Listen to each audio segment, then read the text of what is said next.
आज आखिरी लेक्चर है इस टॉपिक का जिसमें हम पढ़ने जा रहे हैं। ठीक है, symbols used in circuit diagrams. ठीक है, टॉपिक है symbols used in circuit diagrams.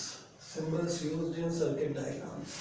ठीक है, तो कौन सा सिंबल क्या रिप्रेजेंट करता है ये भी बताएंगे और कौन सा सिंबल क्या करता है ये भी आपको थोड़ा सा ब्रीफ करेंगे। ठीक है, तो symbols used in circuit diagrams में जो सबसे पहला है, ठीक है, तो लिखिए, हेडिंग डाल दिया आपने, symbols used in circuit diagrams. इसके अंदर लिखिए few important symbols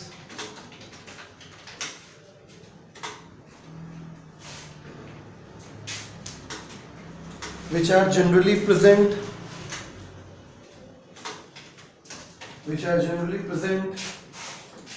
in the pictorial representation of a circuit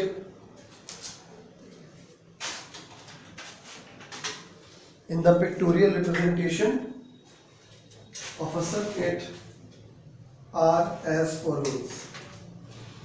Few important symbols which are generally आगे क्या है, generally present in the pictorial representation of a circuit are as follows. जिसमें सबसे पहला number अगर हम लिखें, पहला नंबर हो गया सेल। ये बायो वाला सेल नहीं है, ये केमिस्ट्री वाला सेल है। सेल एक ऐसी डिवाइस जो सेल लिखिए, it is a device which converts, थोड़ा ब्रीफ भी करेंगे सब सारी चीजों के बारे में। Cell is a device which converts chemical energy into electrical energy. Cell is a device which converts chemical energy into electrical energy. ठीक है, बात समझ में आ गई। तो सिंबल्स जो सिंपल सर्किट में, मतलब किसी भी सर्किट डायग्राम में जो जनरली सिंबल्स आते हैं, उन सिंबल्स को हम लोग आज पढ़ रहे हैं। उनमें पहला सिंबल है हमारे पास सेल। तो सेल क्या होता है? सेल एक ऐसी डिवाइस होती है जो केमिकल एनर्जी को इलेक्ट्रिकल एनर्जी में कन्वर्ट करती है। ठीक है, दूसरी जो इंपॉर्टेंट बात है ये कि सेल से हमको मिलता है डायरेक्ट करंट। तो नीचे स्टार बना के लिख लीजिए, सेल प्रोवाइड्स डायरेक्ट करंट। दो करंट होती है, एक होती है डायरेक्ट करंट और एक होती है ऑल्टरनेटिंग करंट। तो सेल प्रोवाइड्स डायरेक्ट करंट। ठीक है, अब उसका नेक्स्ट लाइन से सिंबल बना दीजिए। ऐसे होता है सेल, मतलब दो प्लेट्स होती है, दो पैरेलल बनी होती है, दो लाइंस ड्रॉ करी जाती है खड़ी खड़ी। ठीक है, जो बड़ी प्लेट होती है वो प्लस को रिप्रेजेंट करती है, जो छोटी प्लेट होती है वो माइनस को रिप्रेजेंट करती है। और ये दो जो गोल गोल हमने बना दिए, ये इसके टर्मिनल्स होंगे। तो ये सेल का सिंबल हो गया। अगर ऐसे बना हुआ है कहीं पे तो समझ जाएंगे कि यहाँ पे सेल है, ये सेल है, और सेल हमें कौन सी करंट प्रोवाइड करता है? डायरेक्ट करंट प्रोवाइड करता है। ठीक है, और इसमें क्या होता है, सेल कैसे प्रोवाइड करता है डायरेक्ट करंट? क्योंकि इसमें केमिकल एनर्जी को इलेक्ट्रिकल एनर्जी में कन्वर्ट कर दिया जाता है। आई बात समझ में? सेल के ही बड़े भैया है बैटरी। ठीक है, जब कई सारे सेल मिलते हैं, ठीक है, एक पर्टिकुलर अरेंजमेंट बनाते हैं, तो सेल के बड़े फॉर्म को हम लोग बैटरी कहते हैं। तो हेडिंग डाल दीजिए बैटरी, फटाफट हेडिंग डालिए बैटरी। बैटरी बैटरी बैटरी क्या होता है? लिखिए, a battery is a systematic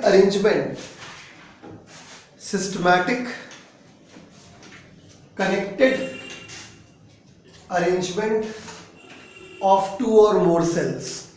systematic या सिस्टमैटिकली कनेक्टेड, ऐसे लिख लीजिए। ठीक है,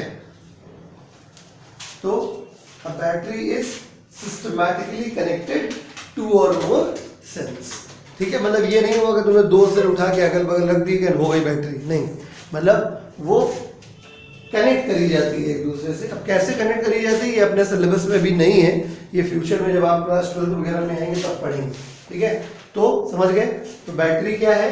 सिस्टमैटिकली जब हम दो या दो से ज़्यादा सेल्स को कनेक्ट करते हैं तो जो अरेंजमेंट बन के सामने आता है उसे बैटरी कहते हैं। तो बनी बात है, अगर सेल हमें डीसी देता है, डायरेक्ट करंट देता है, तो बैटरी भी डायरेक्ट करंट देगा। तो इसमें लिख लीजिए स्टार बना के, it also provides direct current, it also provides direct current, it also provides direct current. इसका सिंबॉलिक रिप्रेजेंटेशन क्या होता है? सिंबॉलिक रिप्रेजेंटेशन ऐसा है, ठीक है, सेल जैसा ही होता है, बस इसमें फर्क इतना है कि जैसे ये सेल हो गया तो अब इसमें एक लाइन बना के एक और सेल बनाना है, ठीक है, मतलब रहेगा सब कुछ वैसे ही, ठीक है। बस आपको क्या करना है, फिर एक सेल बना देना, फिर आपको एक सेल बना देना, इस तरीके से आपको काम करना है। आई बस समझ में? ये बैटरी के टर्मिनल्स हो गए। अब भी सबसे बड़ा वाला इधर रहेगा और माइनस वाला छोटा वाला इधर रहेगा, तो जो बड़ा है वो प्लस है और जो छोटा है वो माइनस है। तो ये रिप्रेजेंटेशन हो गया किसका? बैटरी का।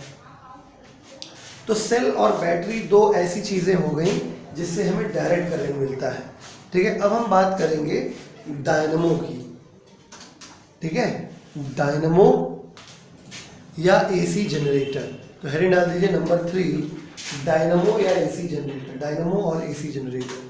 डायनमो DYNAMO, डायनमो और एसी जनरेटर, ठीक है। तो डायनमो क्या है? डायनमो बेसिकली या एसी जनरेटर क्या बेसिकली एक ऐसी डिवाइस है जो मैकेनिकल एनर्जी को इलेक्ट्रिकल एनर्जी में कन्वर्ट करती है। तो लिखिए, it is a device which converts, it is a device which converts mechanical energy, it is a device which converts mechanical energy into electrical energy. It is a device which converts mechanical energy into electrical energy, mechanical energy into electrical energy. Next line से लिख लीजिए कि कैसी current provide करता है? Alternating current. लिखिए, it provides alternating current, it provides alternating current, it provides alternating current. Clear? अब इसका सिंबॉलिक रिप्रेजेंटेशन क्या होता है? सिंबॉलिक रिप्रेजेंटेशन ये होता है, इसमें गोल गोल ऐसे बना होता है, इसमें केचुआ जैसा ऐसा सिंबल बना होता है, ठीक है। इसमें एक तरफ प्लस एक तरफ माइनस, अपने हिसाब से आप लगा सकते हैं, जिधर चाहे प्लस लगा लीजिए, उधर चाहे माइनस लगा लीजिए, जिधर चाहिए, ठीक है। ये इसके टर्मिनल्स हो गए। अगर ऐसे किसी सिंबल कहीं पे सर्किट में सिंबल बना हुआ है तो समझ जाइएगा ऐसे सर्किट में कौन सी करंट फ्लो करेगी? ऑल्टरनेटिंग करंट फ्लो करेगी, ठीक है। अब सर्किट में करंट को फ्लो कराना है कि नहीं कराना, ये हमारी इच्छा पे डिपेंडेंट होना चाहिए। मतलब लाइट आ रही है, अब जरूरी है लाइट आ रही तो हमारे घर का बल्ब जले ही, ट्यूबलाइट जले ही, या कोई अप्लायंस काम करे ही, कोई जरूरी नहीं, हम नहीं चाहते चलाना। तो ऐसी सुविधा प्रोवाइड करने के लिए हमको क्या मिले हुए हैं? स्विच या प्लग, ठीक है। तो हेडिंग डाल दीजिए key, switch and plug, key, switch and plug.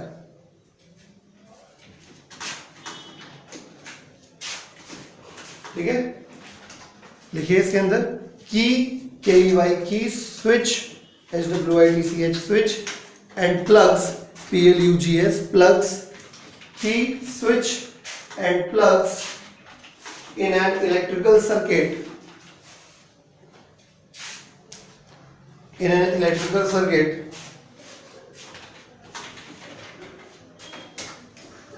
enables us, ठीक है, enables us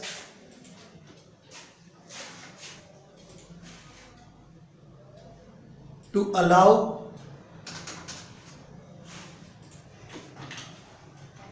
and stop the flow of current in the circuit.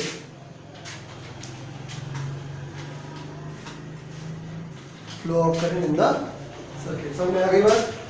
तो बैटरी या सेल या एसी जनरेटर चाह रहा है कि हम करंट भेजें, लेकिन आपके पास स्विच, की या प्लग जैसी चीजें जो होती हैं वो आपको एक तरीके से पावर देती हैं कि आप चाहो तो सर्किट में करंट को फ्लो करवाओ, आप चाहो तो ना करवाओ।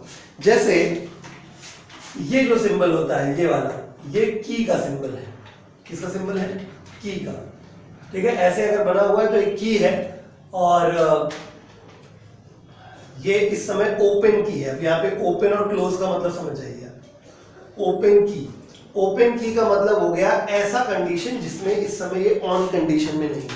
ओपन का मतलब होता है ऑफ।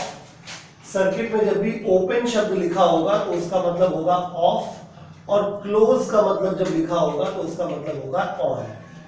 ठीक है, तो इस चीज को ध्यान रखिएगा।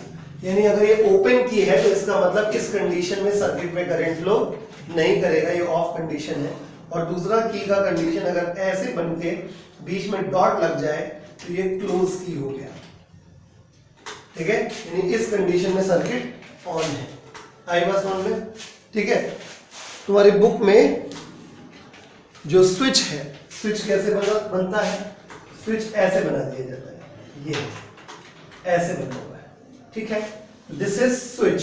किस कंडीशन में? ओपन कंडीशन में। ये है ओपन स्विच। और अगर यही चीज हमारी ऐसे बनके ऐसे जुड़ जाए, यानी तुमने इसको इससे छुआ दिया, तो ये कौन सा स्विच हो गया? Close switch. ऐसे ही होती टैपिंग की, घंटी वाली। ठीक है, घंटी वाली में भी कोई खास डिफरेंस नहीं है स्विच और इसमें। बस इतनी सी चीज है कि इसमें जैसे स्विच में नॉर्मली ऐसे बना होता है, इसमें एरो बना होता है ऐसे। ठीक है, तो अभी क्या है? ओपन टैपिंग की। ठीक है, और अगर इसको दबा दिया ऐसे हमने,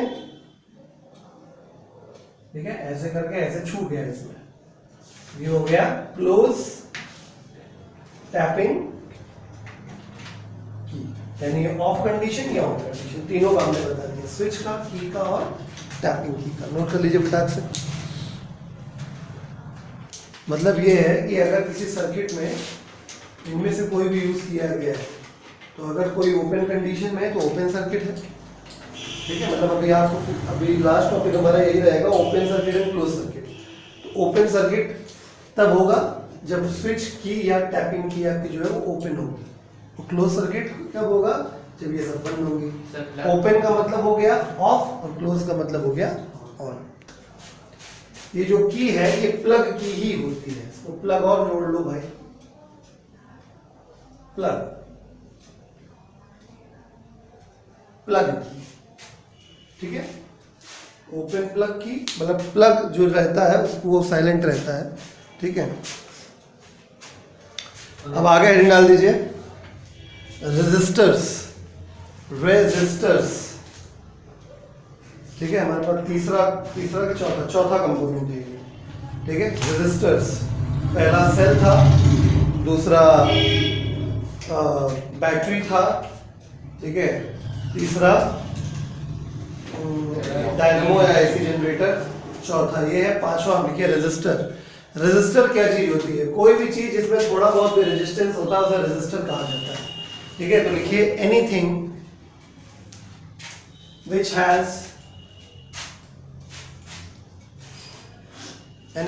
has even a small amount of resistance, which has even a small amount of resistance,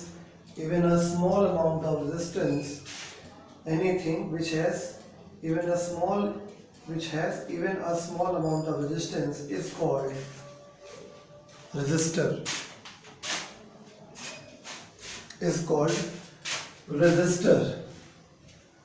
तो रेजिस्टर कई प्रकार के होते हैं। ठीक है, फॉर एग्जाम्पल अगर हम बात करें, एक चीज होती है रेजिस्टेंस वायर, ठीक है, एक चीज होती है रेजिस्टेंस बॉक्स,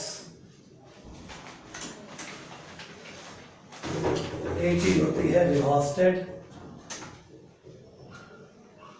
ठीक है, रेजिस्टेंस वायर क्या होता है? ठीक है, एलॉय के जो वायर होते हैं, जैसे मैग्नीन हो गया, कॉन्स्टेंटिन हो गया, ये सब नाम सुने होंगे आपने। ठीक है, ये सब क्या है? एलॉय है। एलॉय क्या होते हैं?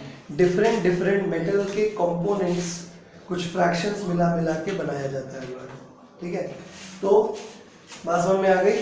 तो रेजिस्टेंस वायर जो होते हैं वो क्या होते हैं, वो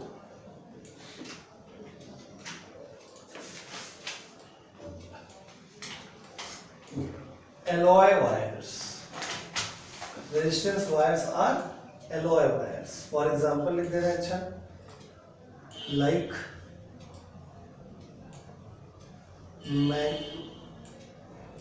Magnin Constantan etc. फिर बात आती है रेजिस्टेंस बॉक्स की।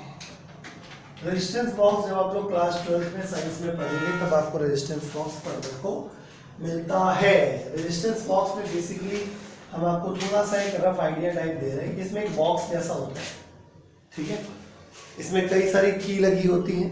ध्यान सुनिए, रेजिस्टेंस बॉक्स में एक बॉक्स जैसा होता है, उसमें बहुत सारी की लगी होती हैं, की के ऊपर रेजिस्टेंस लिखा होता है, ठीक है। जितना की आप निकाल लेते हैं, जितने ओम का, सपोज में लिखा रहता है 1 ओम की 2 ओम की 10 ओम की 20 ओम की, जितने ओम की आप निकाल लेते हैं वो रेजिस्टेंस बॉक्स उतना रेजिस्टेंस देने लगता है। दिमाग में नॉर्मली बच्चा ये सोचता होगा जितने ओम की हम लगा देंगे उतना रेजिस्टेंस देना चाहिए, इसमें उल्टा होता है, ठीक है। अगर आपने 5 ओम की निकाल ली तो अब वो रेजिस्टेंस बॉक्स आपको कितना रेजिस्टेंस देगा, 5 ओम। आपने 2 ओम और निकाल ली, उससे कैरेंसी सिस्टम होता है, उसमें 7 ओम की नहीं होगी, एक 5 ओम की निकालनी पड़ेगी, एक 2 ओम की निकालनी पड़ेगी। तो जैसे करेंसी होती है 7 रुपए किसी दिन कैसे दोगे, या तो 5 रुपए का एक तो 2 रुपए का एक, या तो 5 रुपए का एक या 1 के 2, ऐसे तो करोगे। तो ऐसे रेजिस्टेंस बॉक्स में भी होता है, जितने ओम की है, ठीक है। अगर देखा जाए तो गूगल पे आप रेजिस्टेंस बॉक्स को देख सकते हैं। तो डायग्राम अगर आपको बनाना, मतलब कुल मिला के resistance box is a box of fixed resistance, ठीक है। इसको इसमें थोड़ा सा हम आपको बस इतना बता सकते हैं कि गिव्स फिक्स्ड रेजिस्टेंस, जितने ओम की आप की निकाल लेंगे उतने ओम का फिक्स रेजिस्टेंस आपको मिलेगा। जैसे एलॉय में भी क्या होता है, फिक्स रेजिस्टेंस होता है, जितना मिलेगा वो फिक्स रहेगा, ठीक है। एलॉय भी गिव्स फिक्स्ड रेजिस्टेंस, ठीक है, गिव्स फिक्स्ड रेजिस्टेंस। अच्छा, इसका अगर सिंबल टाइप बनाना हो तो बस मैं ऐसे बना सकता हूं कि ऐसे होता है, बाकी गूगल पे देखें बेटर रहेगा आपको। इस तरीके से होता है, यहाँ पे 2 नॉब्स होते हैं जहाँ पे वायर बांध दिया जा सकता है, और यहाँ पे की लगाने के लिए स्पेसिंग्स होती हैं,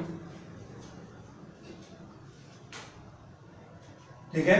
और यहाँ पे सारी की ऐसे ऐसे लगी होती हैं। यहाँ पे सपोज 1 ओम लिखा है, यहाँ पे 2 ओम लिखा है, यहाँ पे 3 ओम लिखा है, वैसे 2 की 2 होती हैं, ठीक है। ये फिर 5 ओम होती है, ये 10 ओम मान लो हो गई। इस तरीके से ये 20 ओम हो गई। जितने का तुमने नोट देखा है, रुपया देखा है, उतना ही होता है, ठीक है। फिर 20 के बाद सपोज ये 50 हो गया, फिर क्या 100 हो गया, उसके बाद 200 हो गया, इस तरीके से, ठीक है। जितने ओम की आप यहां से खींच लेंगे, ये रेजिस्टेंस बॉक्स आपको उतना रेजिस्टेंस देने लगेगा। आई बस 1 में, ठीक है। और सिंबॉलिकली कभी कभी ऐसे कुछ बुक्स में ऐसे रेजिस्टेंस बॉक्स को शो कर देते हैं, बस बात खत्म, ठीक है। यहाँ से कार्ड दिखा दिया, यहाँ से दिखा दिया, नहीं भी दिखा तो कोई, ठीक है। ये थोड़ा कुछ ज्यादा ही एडवांस हो गया, मतलब जिसको पता है रेजिस्टेंस बॉक्स, अब 9th स्टैंडर्ड में बच्चा ये नहीं समझ पाएगा, ये फिर भी आपको समझ में आ रहा होगा कि यहाँ पे इस तरीके का पैटर्न होता है। यहाँ पे की खोसने की जगह होती है, जितने ओम की आप निकाल लेते हो उतने ओम का ये रेजिस्टेंस बॉक्स उतने ओम देने लगता है, ठीक है। अब आता है रियोस्टेट की बारी। रियोस्टेट ये हमें प्रोवाइड करता है वेरिएबल रेजिस्टेंस, ये हमें प्रोवाइड करता है वेरिएबल, मतलब इससे हम वेरी करा, मतलब ये नहीं कि वेरिएबल करेगा ही करेगा, हम वेरी करा सकते हैं, ठीक है। अब जैसे इसमें 1 के बाद सीधे 2 ही आएगा, लेकिन रियोस्टेट से 1 के बाद 1.5 भी निकाल सकते हैं। आई बात समझ में, ठीक है। तो कुल मिलाकर रियोस्टेट का काम होता है कि हम सर्किट में रेजिस्टेंस को घटा बढ़ा सकते हैं। इसमें एक कर्सर जैसा होता है, स्लाइडर जैसा होता है, ठीक है, उसको हम सरकाते हैं तो रेजिस्टेंस चेंज हो जाता है। गिव्स लिख दे रहा हूं, गिव्स वेरिएबल रेजिस्टेंस। चलिए हम पिक्टोरियली थोड़ा बनाने का प्रयास करते हैं। इस तरीके से होता है,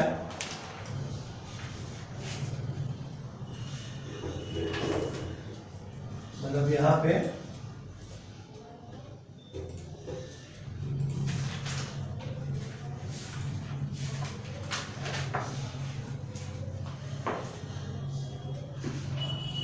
ये मान लीजिए ऐसे और यहाँ पे ये एक पॉइंटर जैसा लगा होता है और यहाँ ढेर सारे तार भी काय के होते हैं, एलॉय के होते हैं, ये तार लगे होते हैं, ठीक है। और एक तार का जो हिस्सा है वो यहाँ पे होता है, तो यहाँ पे एक नॉब बना होता है तार बांधने के लिए, आखिरी एंड जो तार का होता है वो यहाँ होता है, तो यहाँ पे लगा होता है, ठीक है। तार बांधे कहाँ जाते हैं मैं ये बता रहा हूँ। एक तार यहाँ आपका बांधा जाता है सर्किट का और दूसरा तार इस एंड पे बांधा जाता है, ठीक है। ध्यान से देखिएगा, इधर नहीं बांधा जाता है। अगर इधर बांध देंगे, इस जगह पे तार बांध देंगे, तो जितना फिक्स रेजिस्टेंस है इतने तार का उतना ही मिलेगा। फिर ये कर्सर आप इधर उधर करते रहेंगे, सपोज ये कर्सर है हमारा, ठीक है, आप कर्सर इधर उधर करते रहेंगे, ठीक है, रेजिस्टेंस चेंज नहीं होगा। तो आप एक इधर जोड़ दीजिए और एक तार इधर जोड़ दीजिए, यहां भी नॉब होता है, ठीक है। तो जब आप समझिएगा ध्यान से, जब आप ऐसे करेंगे, इधर लेके आएंगे, तो रेजिस्टेंस क्या होगा, कम होगा, क्योंकि कम तार से पाला पड़ेगा। नहीं करंट ऐसे जाएगा, देखो ऐसे समझो, करंट ऐसे गया, ऐसे गया, ऐसे गया, ऐसे गया, छोटे मतलब जितने ज्यादा तार के बाद ऐसे होकर निकलेगा, फिर इतने छूट जाते हैं, नहीं समझे, मतलब करंट यहाँ से गया, यहाँ से गया, यहाँ से गया, यहाँ से पॉइंटर मिल गया, यहाँ से करंट निकल गया, इतने छूट गए। अब मान लो पॉइंटर इधर पहुंच जाएगा, तो अब कम तार पे जाएगा, जितना कम तार उतना कम रेजिस्टेंस, क्योंकि हमने बताया था कल रेजिस्टेंस लेंथ पे डिपेंड करता है, वो डायरेक्टली जितना लेंथ उतना ज्यादा रेजिस्टेंस, ठीक है। यार बात कुछ नहीं तुम लोगों को, रवि को बताते हैं, ठीक है। लेंथ भाई जब कर्सर यहाँ पे है और आगे मान लो चला गया, तो अब और ज्यादा तार के थ्रू होके करंट कर्सर तक पहुंच पाएगा, ठीक है। तो अगर कर्सर को इधर लेगा तो रेजिस्टेंस क्या हो जाएगा, बढ़ जाएगा। क्यों बढ़ जाएगा, क्योंकि अब करंट को और ज्यादा लंबाई तार की ट्रेवल करके कर्सर तक पहुंचना पड़ेगा, ठीक है। तो सिंबॉलिकली भाई ऐसे तो ये बनता है, ठीक है, लेकिन सिंबॉलिकली कैसे बनाया जाता है, ऐसे ये होता है, ये कर्सर और ये हमारा वायर, ठीक है। समझ में आ गई, ठीक। इस तरीके से या इसको लिखा जाता है RH, ठीक। ये तो बात हो गई अप्लायंसेस के हिसाब से। वैसे मैंने रेजिस्टेंस का आपको बनवाया भी होगा कि रेजिस्टेंस को कैसे शो किया जाता है, अगर फिक्स्ड वाला है तो कैसे बनाया जाता है, वेरिएबल वाला है तो कैसे बनाया जाता है, ठीक है। तो चलिए अब आगे पढ़ लेते हैं लोड के बारे में। किसी भी सर्किट में, जैसे घर ही है अपनों का, ठीक है ना, तो घर में बल्ब इस्तेमाल हो रहा है, CFL इस्तेमाल हो रहा है, ट्यूबलाइट इस्तेमाल हो रहा है, हीटर इस्तेमाल हो रहा है, गीजर इस्तेमाल हो रहा है, फ्रिज इस्तेमाल हो रहा है, टीवी, मतलब जो भी इलेक्ट्रिकल अप्लायंसेस हैं उनको इलेक्ट्रिकल इंजीनियरिंग की भाषा में लोड कहा जाता है। मिस्त्रियों को भी, बिजली वाले मिस्त्रियों को कहते सुना होगा, लोड बहुत है घर पे, तो लोड बहुत है मतलब ज्यादा अप्लायंस यूज कर रहे हैं आप लोग। तो अगला हेडिंग डाल दीजिए लोड,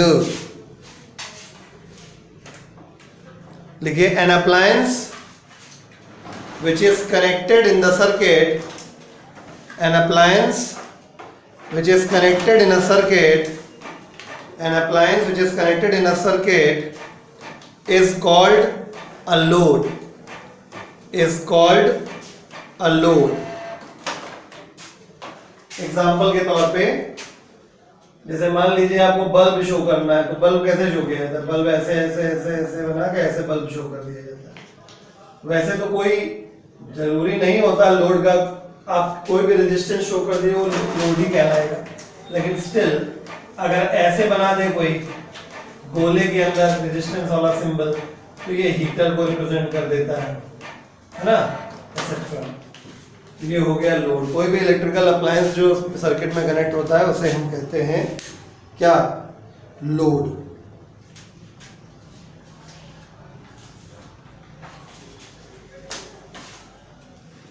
ठीक है। अब हेडिंग डाल दे connecting wires, connecting wires, connecting wires. Connecting wires क्या है?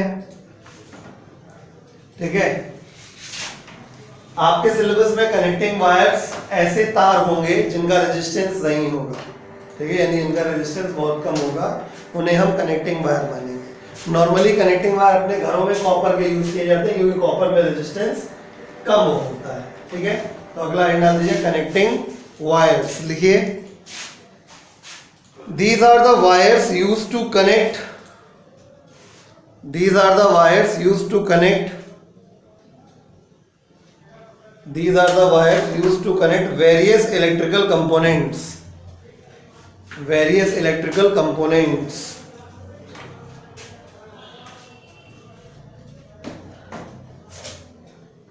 Full stop। They are made of highly conducting, they are made of highly conducting metal, they are made up of highly conducting metal like copper, aluminum, etc.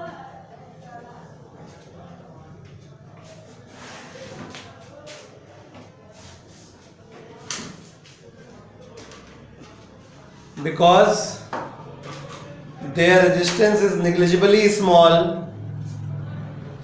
because their resistance is negligibly small, their resistance is negligibly small, and they do not change the resistance of the network, they do not change the resistance of the network या circuit, they do not change the resistance of the circuit, ठीक है। Next लिखिए on paper these are represented by straight or curved lines, ठीक है। मतलब सीधी रेखा अगर बनी हुई है, स्ट्रेट लाइन बनी हुई है या बेंड लाइन बनी हुई है, ठीक है, समझ रहे हैं, स्ट्रेट लाइन बनी हुई है या बेंड लाइन बनी हुई है, तो किसको शो कर रहा है? कनेक्टिंग वायर को। कनेक्टिंग वायर का मतलब समझ गए हो कि बैटरी से बल्ब जुड़ गया, बल्ब से जुड़ गया, वेरियस इलेक्ट्रिकल कंपोनेंट जुड़ गए, ठीक है ना। नेक्स्ट हेडिंग डाल दीजिए एमीटर। अगला हेडिंग है एमीटर। एमीटर फटाफट लिखिए, एमीटर क्या है? एमीटर एक ऐसी डिवाइस होती है जो सर्किट में जिस ब्रांच में लगाई जाती है, यानी सर्किट की जिस शाखा में, वो जिस जगह लगी है, उस जगह से कितना करंट फ्लो हो रहा है वो पता करती है। मतलब लिखिए ammeter is a device, ammeter is a device, ammeter is a device used to measure, emitter is a device used to measure the amount of current, it is a device, emitter is a device used to measure the amount of current flowing through the branch of the circuit, flowing through the branch of the circuit, flowing through the branch of the circuit in which it is installed, flowing through the branch of the circuit in which it is installed, in which it is installed, यानी circuit की जिस branch में लगा हुआ होगा उस branch में कितना करंट फ्लो हो रहा है, उस ब्रांच की करंट को मेजर करता है, ठीक है। तो लिखिए नेक्स्ट लाइन से, it is a low resistance device, it is a low resistance device, फटाफट लिखो, it is a low resistance device, इसका रेजिस्टेंस कम होता है, ठीक है। नेक्स्ट लाइन से लिखिए, it is always connected in series, it is always connected in series, it is a low resistance device, it is always connected in series. Symbol कैसे बनाया जाता है ये बनाइए। एमीटर का सिंबल या तो ए लिखा होगा और ध्यान से देखिएगा जो बताने जा रहा हूं। ए लिखा होगा करंट, सुनो, अगर एमीटर में करंट ऐसे फ्लो कर रहा है, सुनना बहुत ध्यान से, ये सर्किट हम अगले टर्म में जब पढ़ाएंगे तब आपको पता करना पड़ेगा सर्किट सही बना गलत। करंट जहां से एंटर करता है उधर प्लस लगाते हैं, जहां से लीव करता है उधर माइनस लगाते हैं। ये बात मैं सिर्फ एमीटर और वोल्टमीटर के लिए कह रहा हूं, ठीक है। करंट जहां से घुसे उधर प्लस लगाना, जहां से निकले उधर माइनस लगाना। एमीटर का दूसरा सिंबल इस तरीके से बना सकते हैं, ऐसे बनाइए, ऐसे कर दीजिए और ए लिख दीजिए, बीचों बीच ना बनाना, वो गैल्वेनोमीटर का सिंबल हो जाएगा, लेफ्ट में बनाया जाता है। तो अगर मान लीजिए करंट ऐसे जा रही है, तो एमीटर का ये प्लस टर्मिनल हो जाएगा, ये माइनस हो जाएगा। तो एमीटर में प्लस और माइनस होते हैं। आई बात समझ में? हेडिंग डालिए वोल्ट मीटर, वोल्ट मीटर। अब करंट नापता है, देखो ऐसे याद किया जा सकता है, एम्पियर यूनिट होता है करंट का, इसलिए एमीटर नापता है करंट, और वोल्ट यूनिट होता है पोटेंशियल डिफरेंस का, इसलिए पोटेंशियल डिफरेंस नापता है volt meter.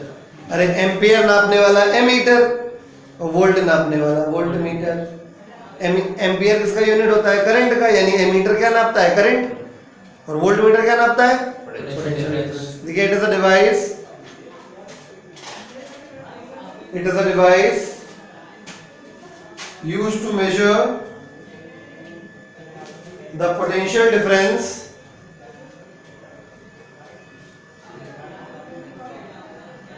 across the 2 points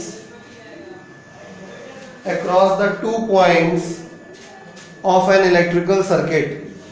जिन दो पॉइंट के बीच पोटेंशियल डिफरेंस निकालना होता है वहां जोड़ा जाता है। It is a device used to measure the potential difference across the 2 points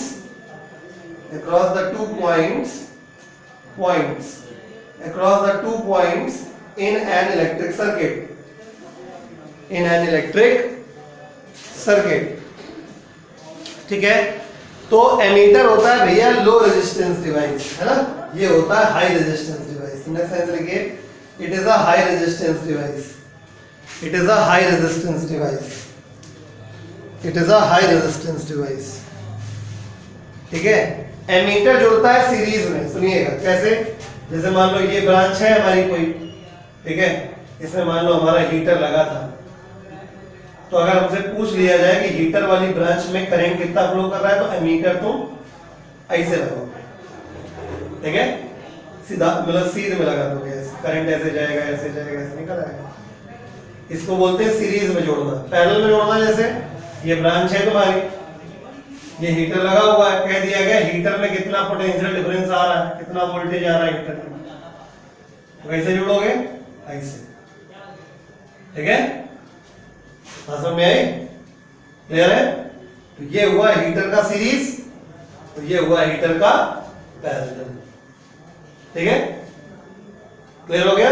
ये हीटर, जिस ब्रांच में हीटर जुड़ा है उसी में एमीटर जुड़ गया।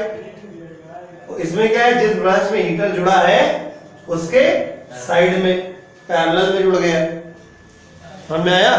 एक्चुअली क्या होता है कि सीरीज में करंट सेम चलती चली जाती है, ऐसा समझ लो। और पैरेलल में क्या होता है, करंट जैसे ऐसे आई, थोड़ी सी इससे चली जाएगी, थोड़ी सी इससे चली जाएगी, करंट टूट जाती है। आई बात समझ में? तो करंट अगर नहीं टूटी तो सीरीज, तो करंट अगर टूट गई तो, ठीक है, ग्रुपिंग या कॉम्बिनेशन कुछ भी कह दो, ठीक है। ये जब 10th में जाएंगे आप लोग तब आपको पढ़ाया जाएगा थोड़ा सा डिटेल में, बहुत डिटेल में 12th में। आई बात समझ में? अब इसमें भी देखो, करंट ऐसे जा रही है इसके थ्रू, ये प्लस और ये, फिर करंट I2 ऐसे चली जाएगी होते हुए, I1 यहां से होते हुए आ जाएगी, फिर से I1 I2 जुड़ के क्या हो जाएगा? नहीं समझ में आया? ठीक है, तो मैंने क्या लिखवाया, it is a high resistance device. Next line से लिखिए, it is connected in parallel, it is connected in parallel, it is a high resistance device लिख लिया। उसके बाद अगली लाइन से लिखिए, it is connected in parallel, ठीक है। सिंबल क्या होता है? बस सेम सिंबल होता है, ठीक, या तो भी ऐसे लिख दिया जाएगा, तो या तो भी ऐसे लिख दिया जाएगा, ठीक है, बना लीजिए। और साइड में कहीं एमीटर वाली जगह जहां पे आपने एमीटर के बारे में लिखा है वहां पे ये बना लीजिए, और जहां पे वोल्टमीटर वाली जगह है वहां पे ये बना लीजिए, ताकि आपको पता चल जाए कि H लिख दे रहा हूं यहां पे, H stands for heater, series grouping, ये हो गई पैरेलल ग्रुपिंग। ठीक है, तो ये आपका ये हो गया